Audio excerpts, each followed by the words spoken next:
Okey, Assalamualaikum dan salam sejahtera. Kita akan belajar kuantiti fizik dan unitnya. Okey, apa itu kuantiti fizik? Kuantiti fizik ditakrifkan sebagai sifat fizikal yang boleh dihitung, iaitu boleh diukur dan boleh dikira. Okey, kuantiti fizik asas yang sentiasa kita guna ialah panjang, jisim, masa, suhu dan arus. Kesemua ni kita boleh ukur. Kita juga boleh kira. Contoh, panjang meja. Itu panjang. Jisim beras. Yang itu kita boleh kira, kita boleh ukur dan kita boleh kira. Okey. Panjang kita boleh guna dalam unit meter, sentimeter.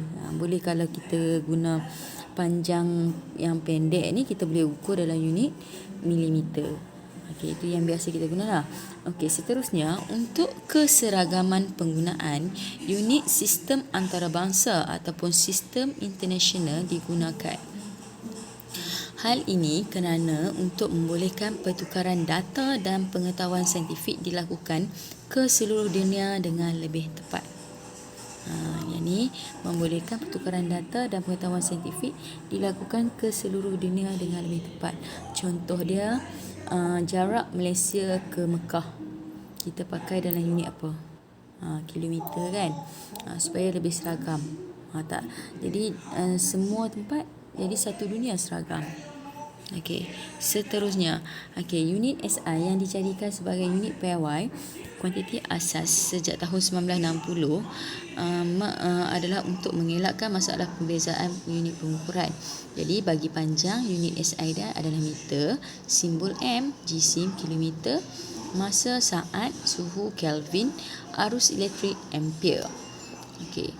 Seterusnya, nilai imbuhan. Nilai imbuhan ni ialah sekiranya nilai unit kuantiti fizik sangat besar atau kecil, imbuhan yang sesuai boleh digunakan. Nilai imbuhan penting dan banyak digunakan dalam pengiraan. Sebagai contoh, saya bagi contoh kat sini. Harga sebuah rumah ialah 240K. Jadi bila saya cakap 240K, kita dah biasa bermaksud kilo. Kita bermaksud ribu lah. Ribu, so kita kena tambah 30 kat belakang. Jadi 240,000. Jadi kat sini nilai imbuhan ni sama ada dia terlampau kecil ataupun terlampau besar.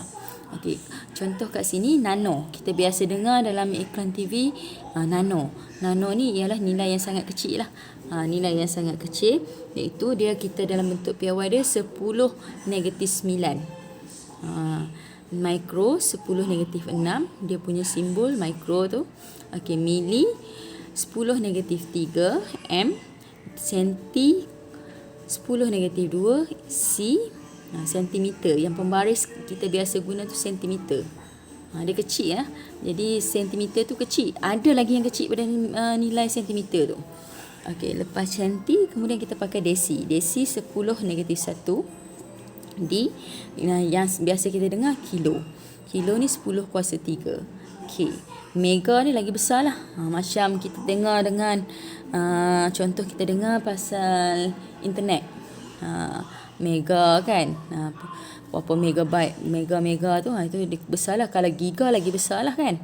Jadi mega ni 10^6, simbol dia M besar. Giga 10^9, G, simbol dia G. Jadi kalau ni makin besar lah.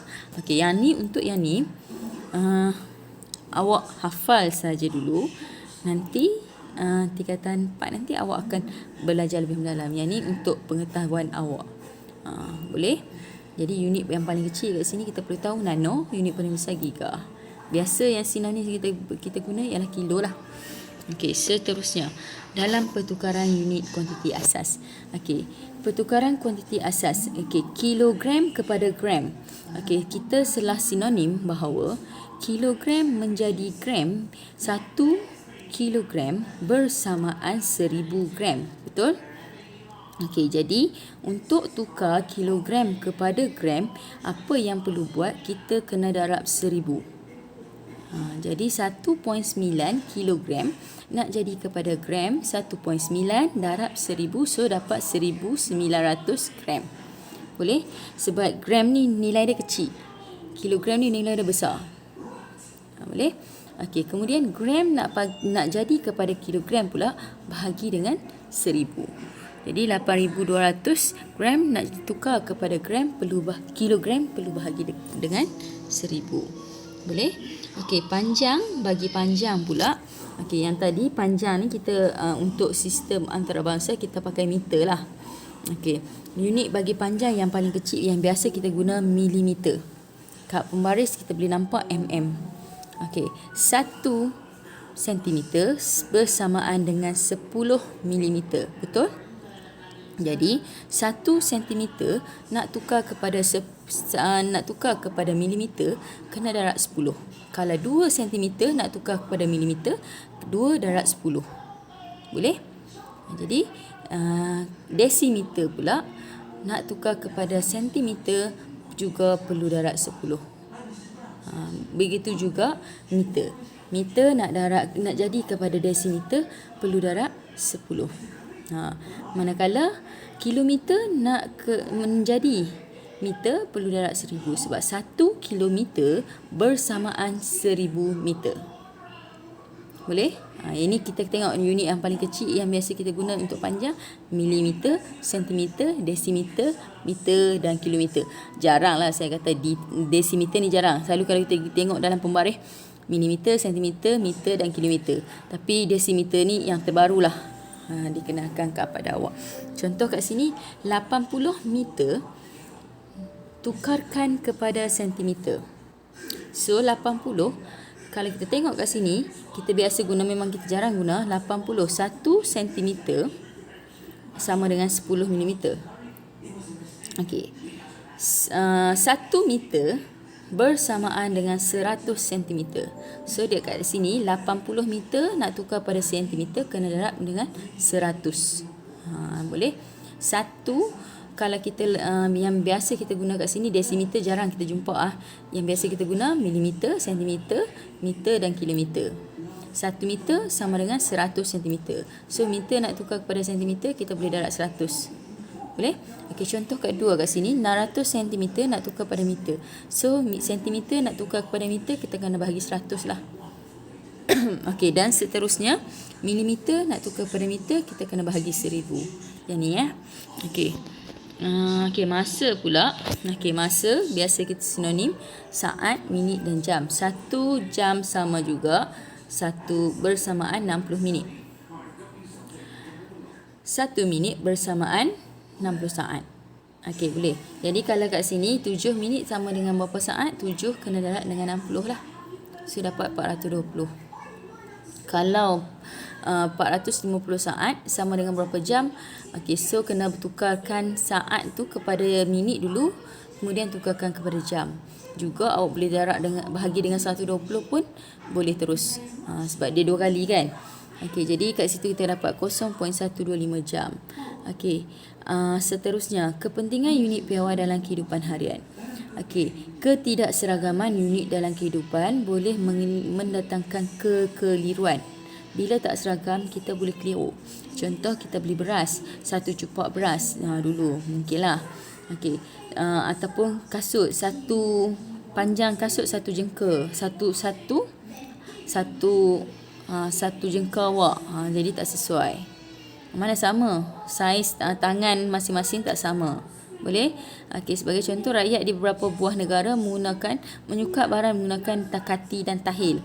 Manakala rakyat negara lain pula menggunakan cupak, gantang, kaki dan elah. Okey. Jadi tak seragam. Jadi kita seragam sekarang ni kita pakai untuk berat kita pakai kilogram. Boleh? Okey, penggunaan unit ukuran yang sama boleh memudahkan ahli sains untuk berkomunikasi di peringkat antarabangsa. Jadi bila pertukaran unit yang sama ni senanglah kita nak berkomunikasi. Kecuali mata wang mata wang tak ada. Mata wang dia lain sikit. Boleh unit pertukaran yang ni ukuran yang kuantiti fizik saja. Boleh Okey, seterusnya ukuran zaman dulu yang kita jengkal. Okey, tadi saya silap jengkal Okey, ukuran zaman dulu yang dipelajari semasa sekolah rendah yang awak dah belajar iaitu kaki, jari, depa, jengkal, hasta, dan lain-lain yang digunakan untuk mengukur panjang. Okey, yang ni jengkal ni tak relevan lah kalau nak guna untuk sama sekarang, sebab dia kalau kita guna pun dia tak sama. Dia tak boleh guna dalam sistem antarabangsa sebab jengkal masing-masing tak sama. Sama juga depa. Depa orang pendek dengan orang tinggi tak sama. Langkah tak sama. Jadi ini diguna pakai pada zaman dahulu, tapi sekarang ni tak diguna pakai dah. Boleh? Okey, itu saja. Sekian, terima kasih.